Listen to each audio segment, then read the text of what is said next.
وسلم نے پھر ان صحابہ کو کیا مقام دیا، کیا رتبہ دیا، کیا عظمت دی۔ امام بخاری امام مسلم اس حدیث پاک کو نقل کرتے ہیں، صحابہ اکرام کے بارے میں فرمایا کہ میرے صحابہ کو برا نہ کہو، میرے صحابہ کو برا نہ کہو، اور یہ سمجھ لیں اگر کوئی بندہ یہ کہے صحابہ ڈر گئے تھے تو یہ برا ان کو کہنا ہے۔ اگر کوئی بندہ یہ کہے کہ 313 لڑنے والے تھے باقی سارے ڈرنے والے تھے تو یہ غلط کہہ رہا ہے، صحابہ کو برا کہہ رہا ہے۔ اللہ کے محبوب نے کیا فرمایا کہ میرے صحابہ کو برا نہ کہو، کیونکہ اگر تم میں سے کوئی احد پہاڑ برابر سونا اللہ کی راہ میں دے دے اور میرے صحابہ کرام ایک مٹھی پر جو اللہ کی راہ میں دے دیں تو پھر وہ صحابہ افضل ہے تم لوگوں سے۔ احد پہاڑ کے برابر سونا ہم دیں اور صحابہ اکرام گندم بھی نہیں جو ایک مٹھی برابر دیں، اللہ کے محبوب نے فرمایا وہ مٹھی برابر صحابہ کا جو اللہ کی راہ میں دینا تم سے افضل ہے۔ ابو سعید خدری اس حدیث پاک کو روایت کرتے ہیں، رسول اللہ صلی اللہ علیہ وسلم نے صحابہ کا مقام بتاتے ہوئے یہ بات ارشاد فرمائی، اے صحابہ میرے بعد جنگیں ہوں گی، غزوات ہوں گے، اور کسی جنگ میں یہ موقع آئے گا کہ مسلمانوں کو شکست ہونے لگے گی، لیکن وہاں کوئی پکارنے والا پکارے گا اس لشکر میں کوئی صحابی رسول ہے، اور بتا دیا جائے گا ہاں اس لشکر میں ایک صحابی رسول ہے۔ اللہ کے محبوب نے فرمایا صحابہ تم میں سے کسی ایک کے اس لشکر میں شامل ہونے کی وجہ سے اللہ پاک پوری کی پوری جنگ کو فتح دے دے گا۔ رب کو اتنا پیار ہے، یہ نہیں کہا کہ کوئی بڑے صحابی، کہا تم میں سے کوئی ایک، کوئی ادنا صحابی، کوئی بڑا صحابی، مسلمان شکست فاش ہو رہے ہوں، لیکن ایک صحابی کی شان یہ بیان کی کہ اللہ کے محبوب نے فرمایا جس جنگ میں تم میں سے ایک بھی ہوگا رب ان کے شامل ہونے کی وجہ سے، ان کے وسیلے کی وجہ سے، ایک صحابی کی برکت کی وجہ سے پورے کے پورے غزوے کو، پورے لشکر کو، پوری فوج کو فتح دے دے گا۔ پھر صحابہ اکرام نے اتنا جذبہ اور اتنا مقام لیا، یہاں بس نہیں کی، کہا صحابہ تمہارے مقام کو اور بلند کیے دیتا ہوں، رب تم سے اتنا پیار کرتا ہے تمہارا وقت گزر جائے گا اور پھر جنگیں ہوگی اور جنگوں میں پکارا جائے گا، کیا اس جنگ میں صحابی تو نہیں، صحابی کا کوئی غلام موجود ہے، صحابی کی زیارت کرنے والا موجود ہے؟ کہا جائے گا ہاں موجود ہے۔ پھر اللہ پاک اس صحابی کے شہید کی موجودگی کی وجہ سے اس جنگیوں کو رب فتح دے دے گا، اور پھر اللہ کے محبوب نے فرمایا وقت پھر آئے گا جس بندے نے صحابہ کی زیارت کی، جس نے ان کی زیارت کر لی، اللہ پاک اس ایک بندے کے صدقے بھی سارے جنگ والوں کو فتح دے دے گا۔ یا رب تو اتنا پیار کرے، اتنی عظمت دے، اتنا رتبہ بیان کرے، اور آج کوئی جاہل جو ہے پوری دنیا کے سامنے صحابہ اکرام کو بدنام کرے، یہ بات ممکن ہو سکتی ہے؟ رب نے اتنا مقام دیا، اتنی عظمت دی۔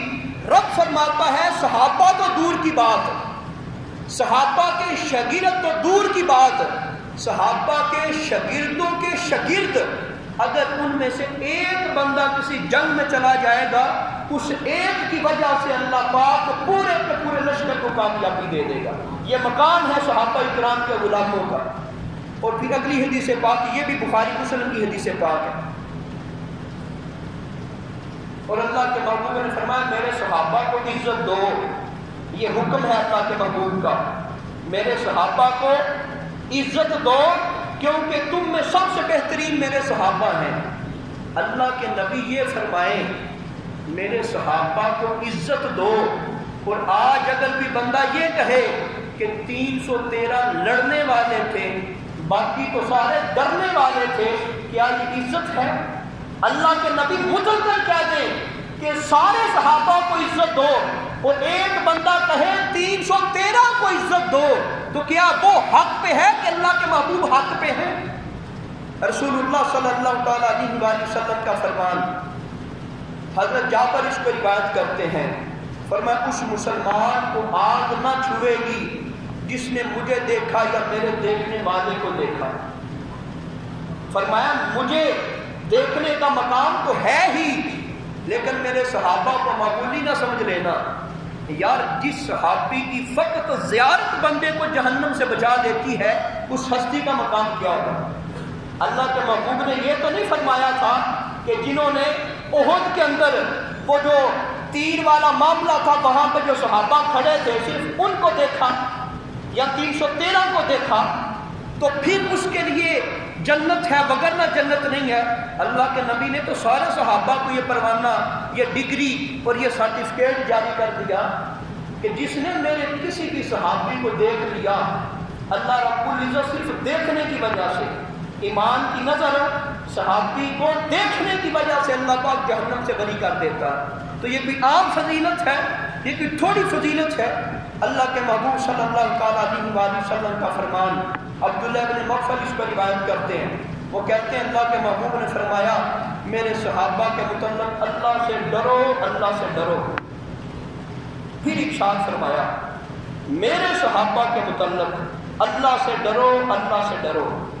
ان باتوں کو ذہن نشین کر لیں، اور اگر ہمارا وزیر اعظم عمران خان اسٹیج پہ بیٹھ کے پوری دنیا کے سامنے بیٹھ کے یہ کہے 313 لڑنے والے تھے، باقی صحابہ ڈرنے والے تھے، کیا وہ اللہ سے اس معاملے میں ڈر رہا ہے؟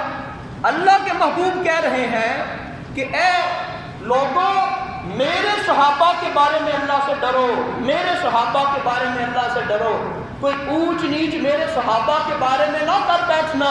پھر آگے اللہ کے محبوب نے ارشاد فرمایا کہ میرے بعد انہیں نشانہ نہ بنانا، میرے بعد انہیں نشانہ نہ بنانا۔ اب آپ سارے سمجھدار ہیں، کیا یہ نشانہ نہیں بنایا جا رہا؟ ایک بندہ پوری دنیا کے سامنے بیٹھ کے یہ کہے کہ 313 صحابہ لڑنے والے تھے، باقی ڈرنے والے تھے، کیا باقیوں کو نشانہ نہیں بنایا جا رہا؟ اللہ کے محبوب فرما رہے ہیں کہ اے لوگوں میرے صحابہ کے بارے میں اللہ سے ڈرو، اللہ سے ڈرو۔ یہ 2 بار ارشاد فرمایا اللہ سے ڈرو، اللہ سے ڈرو۔ آگے پھر یہ جملہ بولا اے لوگوں میرے صحابہ کے بارے میں اللہ سے ڈرو، اللہ سے ڈرو۔ اور پھر اسی حدیث میں فرمایا میرے صحابہ کو نشانہ نہ بنانا، اور ارشاد فرمایا کیونکہ جس نے ان سے محبت کی وہ تو میری محبت کی وجہ سے محبت ہے۔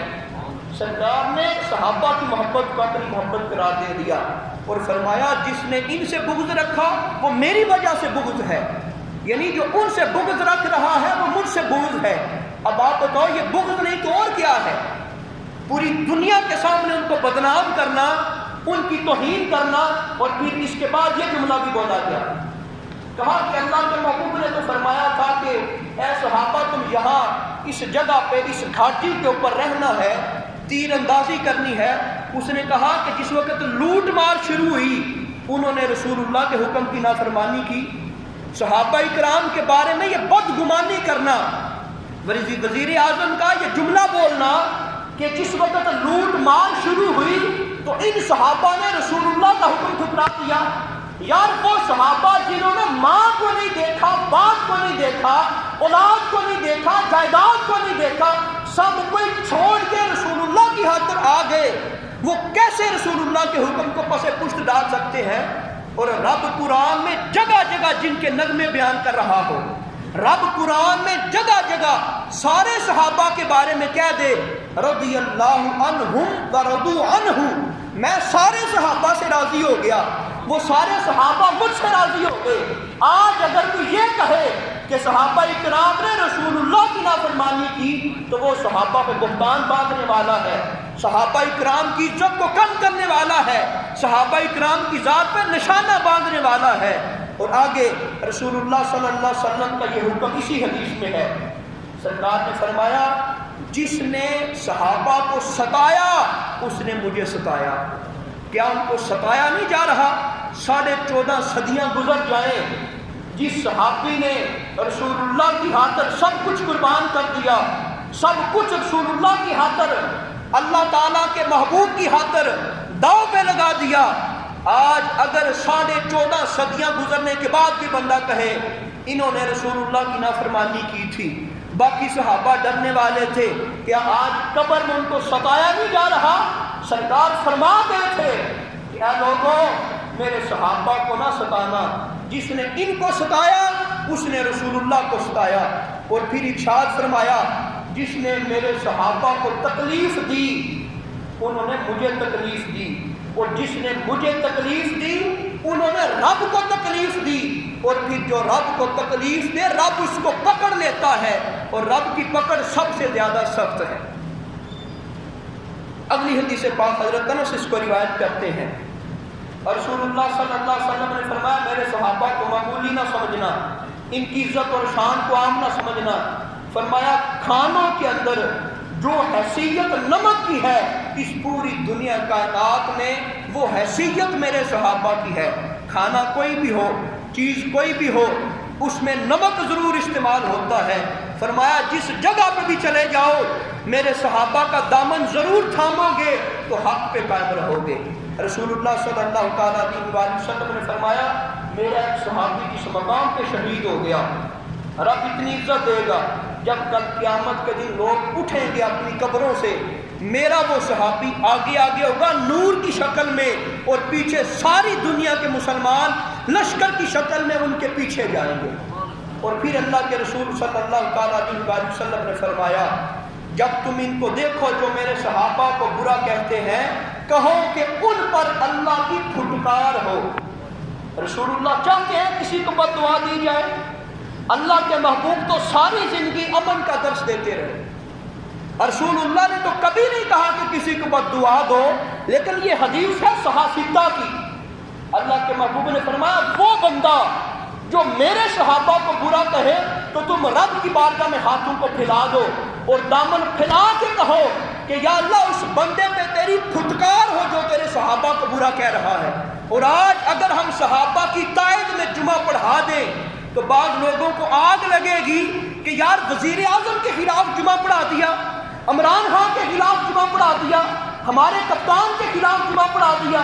ہمیں کسی کی مخالفت کی ضرورت نہیں ہے، ہم کی سانس میں جب تک سانس ہے اور جسم میں ایک قطرہ بھی لہو کا ہے ہم صحابہ اکرام کی عزت کے ترانے گاتے رہیں گے، ان کی عزت کی حفاظت کرتے رہیں گے۔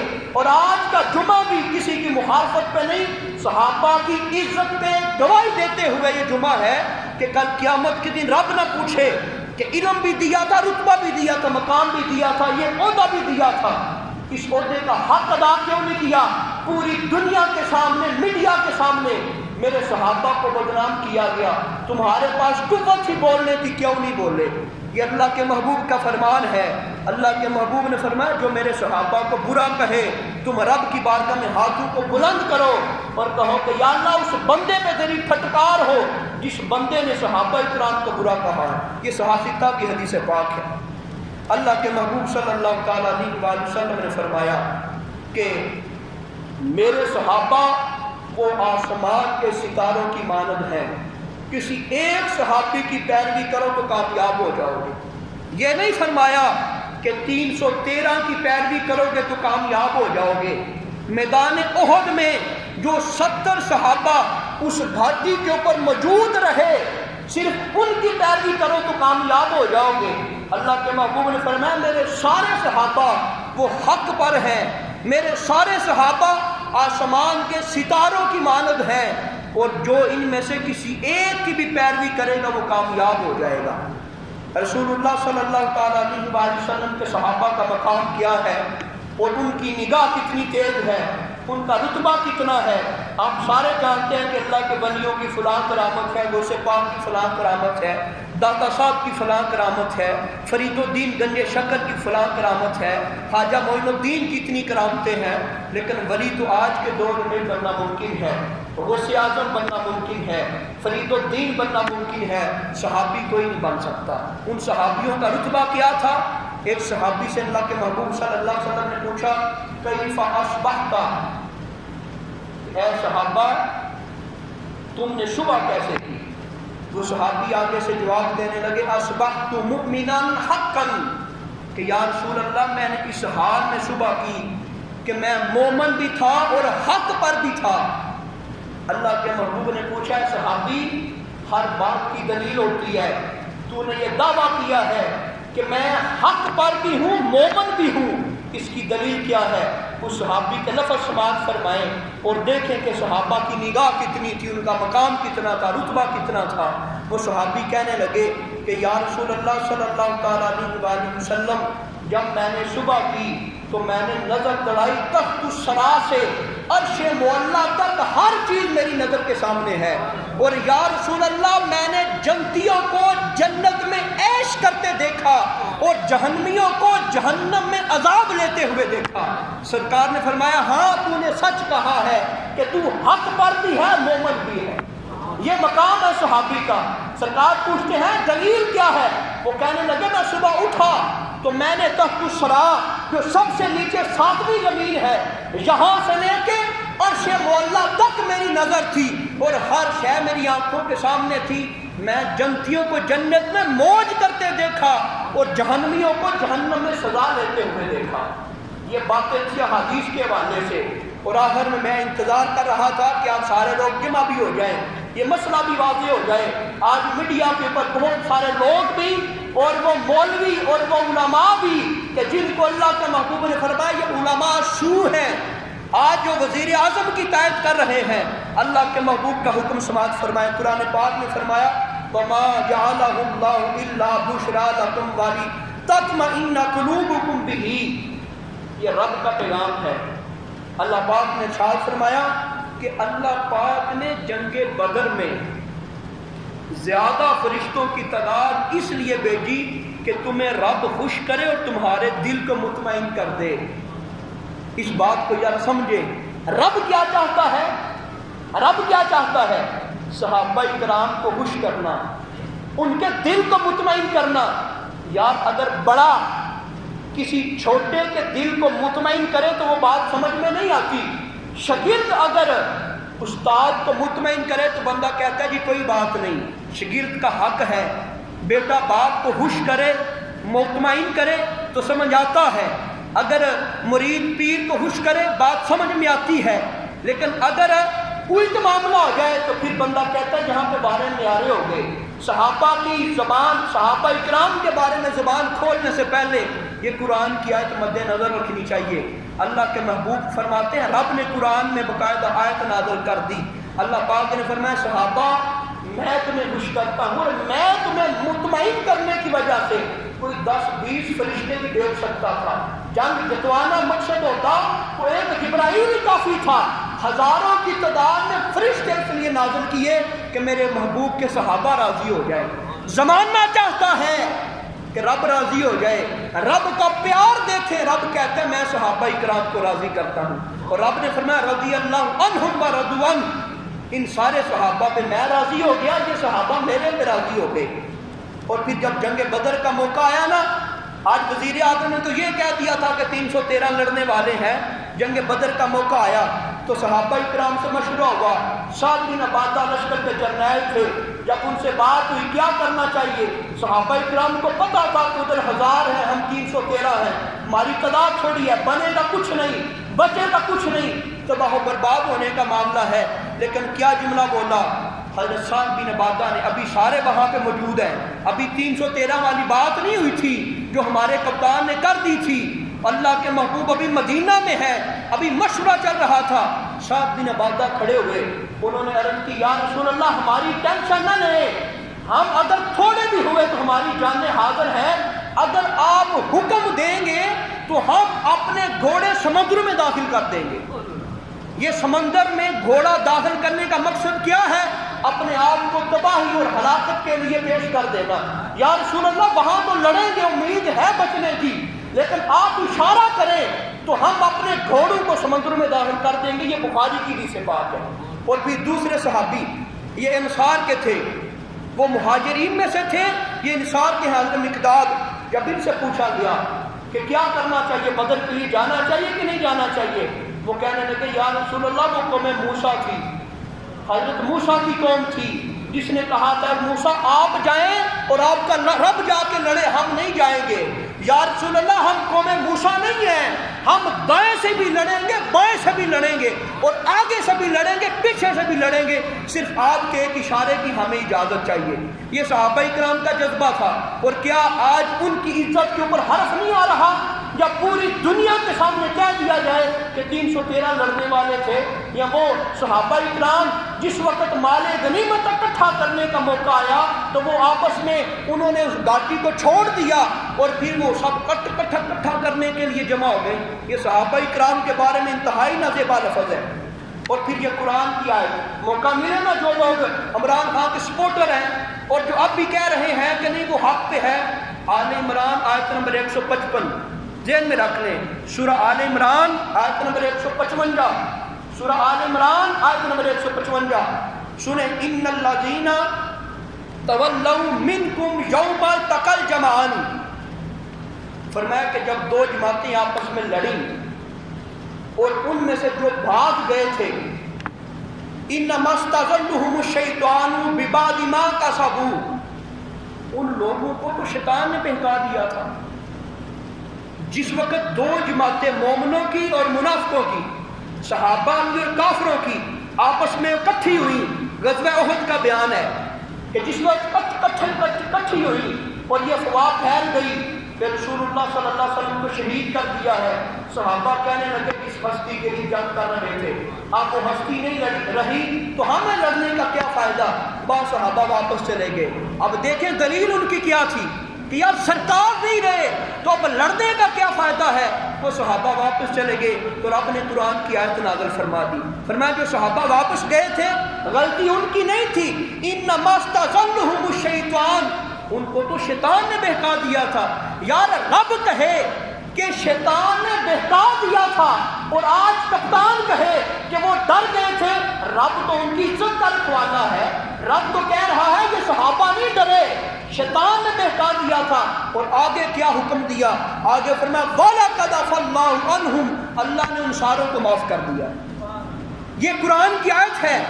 جو غزوہ بدر میں پیچھے رہ گئے، اور آپ لوگوں کو پتہ ہے حضرت عثمان غنی غزوہ بدر میں نہیں گئے تو کیا کہو گے عثمان غنی کے بارے میں؟ عثمان غنی وہ ہستی ہے کہ جس کے بارے میں اللہ کے محبوب فرماتے ہیں میری 100 بیٹیاں ہوتی تو میں یکے بعد دیگرے ساری بیٹے عثمان کے نکاح میں دے دیتا. اور اللہ کے محبوب کیا فرماتے ہیں؟ عثمان وہ ہے جس سے آسمان کے فرشتے بھی حیا کرتے ہیں، اور جس نے 3-4 بار پیسے دے کے مسلمانوں کو مال دے کے اللہ کے رسول سے جنت خریدی. اس ہستی کے بارے میں کیا کہو کہ وہ تو نہیں گئے تھے جنگ بدر میں، تو ان کے بارے میں کیا معاملہ ہے؟ وہ 313 سے باہر ہے. ہمارا تو اسلام ہی نہیں قائم رہتا جب ہم یہ 4 صحابہ کو مین جو ٹاپ پہ ہیں خلافت راستہ والے صحابہ، جب ان 4 صحابہ کو نہ مانے ہمارا تو ایمان ہی قائم نہیں رہتا. تو ان 4 صحابہ میں عثمان غنی بھی شامل ہیں. وہ تو رسول اللہ کی بیٹی کی تیمارداری کے لیے غزوہ بدر میں نہیں گئے تھے. اور آج اگر کوئی بندہ کہہ دے کہ نہیں 313 حق پہ ہیں باقی ڈر گئے تھے تو کیا ان کے بارے میں کہا جائے گا؟ اور پھر رب جب قرآن میں کہتا ہے وَلَقَدْ عَفَا اللَّهُ عَنْهُمْ، میں نے ان صحابہ کو بھی معاف کر دیا جو واقعی بھاگ گئے تھے. پہلے تو رب نے کہا کہ ان کی جو تھا وہ ان کا اپنا قیاس تھا، اجماع تھا، وہ بھاگے نہیں. اگر بعض صحابہ اکرام جنگ کے دوران بھاگ بھی گئے تھے، واپس چلے بھی گئے تھے، کسی وجہ سے رب نے معاف کر دیا. یا جب رب نے معاف کر دیا ہے، آج کسی کی جرت کیوں کہ وہ پوری دنیا کے سامنے یہ اعلان کرتا پھرے کہ بعض صحابہ حق پہ تھے بعض حق پہ نہیں تھے. 313 وہ لڑنے والے تھے باقی ڈرنے والے تھے. باقی وہ 70 صحابہ اکرام جو گھاٹی پہ تھے جس وقت انہوں نے دیکھا کہ لوٹ مار شروع ہو گئی. لوٹ مار سے کیا مراد تھی؟ وہاں جس کو مال غنیمت اکٹھا کیا گیا وہ صحابہ بھی حق پہ تھے. اور جو اجتہاد ہے ان دونوں باتوں کا مسئلہ توجہ کے ساتھ سمجھ لیں. ایک تو پہلے نمبر پہ اس کے آگے مجھے کوئی دلیل دینے کی ضرورت ہی نہیں رہتی.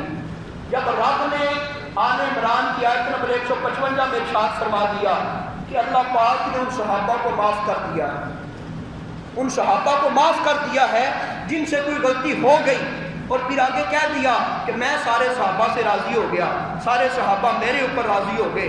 اور پھر کہا کہ صحابہ کو راضی اور مطمئن کرنے کے لیے میں نے آسمان سے زیادہ فرشتے اتارے. رب جگہ جگہ ان کی عظمت کا بیان کرے اور بندے کہیں کہ نہیں وہ غلطی پہ تھے انہوں نے ایسا کر دیا. یارو یہ آج سے صدیوں پہلے علماء نے مسئلے حل کر دیے ہیں، یہ تو ابھی مسئلہ ہی کوئی نہیں. یہ مسئلے کے اوپر گفتگو کرنا بھی حرام ہے. ابھی یہ جو ہمارے وزیر اعظم نے بات کی، اگر اس بات کی اجازت دے دی جائے تو کل یہ کہنا شروع کر دیں گے کہ حضرت عائشہ صدیقہ کی جنگ ہوئی تھی مولا علی کے ساتھ، کل یہ کہنا شروع کر دیں گے کہ آدھے صحابہ ادھر تھے آدھے یہ تھے، وہ جنگ صفین کا معاملہ شروع کر دیں گے، جنگ جمل کا معاملہ شروع کر دیں گے۔ اور اگر آج یہ منبر و محراب سے آواز نہ اٹھائی گئی تو یقیناً صحابہ کرام کی عظمت کو پامال کر دیا جائے گا، اور عوام کے سامنے وہ مسئلے لائے جائیں گے جو صحابہ کرام کے آپس میں تھے۔ اللہ کے محبوب نے فرمایا میرے صحابہ سے خطائیں ہوں گی، اللہ پاک نے ساری خطائیں معاف کر دی ہیں۔ اور پھر اس بات کا وضاحت صحابہ کرام نے ایسے کیوں کیا تھا، یہ جو 313 والی بات ہے کہ کہا کہ 313 جو ہے وہ حق پہ تھے، باقی سارے ڈرنے والے تھے، صحابہ میں سے کوئی ڈرنے والا نہیں تھا۔ بعض صحابی ایسے تھے جنہوں نے رسول اللہ سے باقاعدہ اجازت لی، جنہوں نے رسول اللہ صلی اللہ علیہ وسلم کی طرف سے عذر پیش کیا، سرکار نے اس عذر کو مانا، ان کو اجازت دی، وہ باقی رہنے والے تھے، جن میں سے ایک مثال یہ آپ کے سامنے رکھتا ہوں۔ عثمان غنی رضی اللہ تعالیٰ عنہ جنگ بدر میں نہیں گئے تھے، کیوں نہیں گئے تھے؟ نبی پاک صلی اللہ علیہ وسلم کی بیٹی حضرت زینب جو ان کے نکاح میں تھی وہ سخت بیمار تھی، اور وہ اتنی بیمار تھی کہ ایام مرض میں تھی، ان کی ڈیتھ ہونے والی تھی۔ اللہ کے محبوب نے اجازت دے دی، کہا کہ عثمان تم یہاں رہو لیکن بدری صحابہ کے برابر ثواب ملے گا۔ سرکار جب واپس آئے تو پورا حصہ ان کو مال غنیمت میں سے بھی دیا۔ اور پھر وہ جو دوسری بات ہے تیروں والی، عمران خان نے یہ کہا تھا کہ جس وقت وہ تیر انداز صحابہ نے جنگ احد کے وقت اللہ کے محبوب نے کہا صحابہ یہ گھاٹی ہے، 70 صحابہ کو کہا کہ جہاں آپ نے جمع رہنا ہے، جو بھی ہو جائے آپ نے ہلنا جہاں پہ نہیں ہے، یہ آپ کا مقام ہے۔ وہ 70 صحابہ وہاں پہ موجود تھے، صحابہ اکرام ڈٹ کے لڑ رہے تھے، لیکن جس وقت دیکھا کہ جنگ ختم ہو گئی ہے، جنگ میں سے عجیب صورتحال بن گئی ہے، اور یہ یقین ہو گیا کہ اب فتح مسلمانوں کے ہاتھ میں ہے، اور کافر باقی بھاگ رہے تھے، خط تاریخ لکھنے والے نے لکھا کافر بھاگ رہے ہیں۔ اب ان صحابہ نے یہ سمجھا کہ یار حکم یہ تھا کہ جس وقت تک جنگ ختم نہیں ہوتی اس وقت تک یہاں رہنا ہے، اور ہم نے رسول اللہ کا حکم پورا کر دیا ہے۔ اب وہ صحابہ کرام نے اجتہاد کیا، اور اسلام کے اندر اجتہاد کی اجازت ہے، انہوں نے اجتہاد کیا اور وہ آئے۔ جس وقت وہ نیچے آئے تو خالد بن ولید نے پیچھے سے آ کے وہ حملہ گر کر دیا، اس وجہ سے یہ مسئلہ بنا۔ اس غلطی کو اللہ رب العزت نے غلطی نہیں کہا، حدیث کی کتابوں کو اٹھا کے دیکھ لیں، رسول اللہ نے کسی مقام پہ غلطی نہیں کہا۔ ان 70 صحابہ کرام سے اللہ کے محبوب ناراض نہیں ہوئے، یا جب اللہ کے محبوب ناراض نہیں، جب رب ناراض نہیں، تو آج 14.5 صدیاں گزر جانے کے بعد ایک بندے کو بیٹھ کے یہ کہنے کی کیا ضرورت ہے کہ صحابہ کرام نے جس وقت وہ جنگ وغیرہ ہوئی اور جس وقت لوٹ مار ہوئی اس وقت انہوں نے رسول اللہ کے حکم کی نافرمانی کر دی، تو یہ صحابہ کرام کی عزت کے اوپر حرف آ رہا ہے، ان کو ستایا جا رہا ہے، ان کو ایذا دی جا رہی ہے۔ تو ایسا کرنے سے اللہ پاک ہمیں پناہ عطا فرمائے۔ کسی کو ووٹ دے دینا، حکمران تسلیم کر لینا، وزیر اعظم تسلیم کر لینا، اس کا یہ مطلب نہیں ہے کہ ہم اپنے ایمان کو بھی قربان کر دیں۔ ہاں رب نے جو عزت دی ہے وہ دی ہے، لیکن جس وقت وہ رسول اللہ کے خلاف بات ہوگی، دین کے خلاف بات ہوگی، تو ہم بھی کسی عہدے کو نہیں مانیں گے، کسی مقام کو نہیں مانیں گے۔ سب سے پہلے عہدہ اللہ کے رسول کا ہے، بعد میں سارے لوگوں کا عہدہ ہے، اور یقیناً یہ کپتان کی غلطی ہے، اور اس کا شرعی حکم بھی علماء نے یہ بیان کیا کہ پوری دنیا کے سامنے، میڈیا کے سامنے جس طرح صحابہ کرام کی توہین کی، اس طرح حق یہ ہے کہ محراب و منبر کے اوپر بیٹھ کے یا جس عہدے پر وہ موجود تھا ساری دنیا کے ٹی وی چینل آن ہو اور ساروں کے سامنے یہ کہے کہ میں نے صحابہ کرام کی دل گزاری کی، میں نے صحابہ کرام کے لیے نازیبا لفظ استعمال کیے، میں نے ان کو ستایا، جو لفظ میں نے بولے میں اللہ کو گواہ کر کے ان لفظوں سے توبہ کرتا ہوں، میں کلمہ پڑھتا ہوں، اور میں اللہ رب العزت کی بارگاہ میں معافی مانگتا ہوں۔ یہ شرعی حکم ہے، اور جو بندہ بھی رب کے رسول کی خاطر اور رب کے دین کی خاطر اپنے آپ کو اگر گرا دے، معافی مانگے، رب ان لوگوں کو اور عزتیں دیتا ہے۔ اللہ کے رسول کے دین کی حفاظت کرنے، صحابہ کی حفاظت کرنے کی اللہ پاک ہمیں مرتے دم تک توفیق عطا فرمائے۔ آمین بجاہ نبی الامین صلی اللہ تعالی علیہ وسلم۔